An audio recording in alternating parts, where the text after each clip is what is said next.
Maayong buntag, mga kauma. Dito na naman ako ngayon sa uma naming maliit lamang. Sana samahan niyo po ako ng sandali ngayon. At nandito na naman, nagtatanim kami ng mais kasama ng anak ng asawa ko. Kasi hindi ko pwede sabihin anak ko yon kasi wala naman akong mattress eh.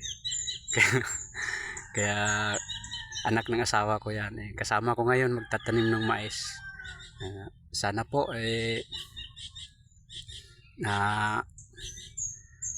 sa mga lahat po nakatingin dito sa amin, maraming salamat po. At sana po makasama ko po kayo ng sandali ngayon mga kauma. At nandito naman po ako tatanim ng baka sakali lang po kasi gawa nitong hindi pa gaanong kalakasan yung ulan na dumaan ng nakaraang araw.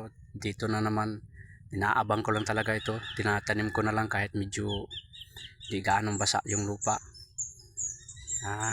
Maraming salamat po. Ito lang po yung kapapakita ko po sa inyo. Sana po ay nakasama ko po kayo ng sandali ngayong oras na ito. At ulitin ko po, magandang umaga po sa inyong lahat. Kung lahat na po nakakita po nito kahit saang sulok ng mundo po, ay magandang umaga po sa inyo o magandang gabi po. Kaya maraming salamat po sa lahat ng mga kauma ko. Sana po ay maibigan nyo po ito. Salamat po. Bye bye.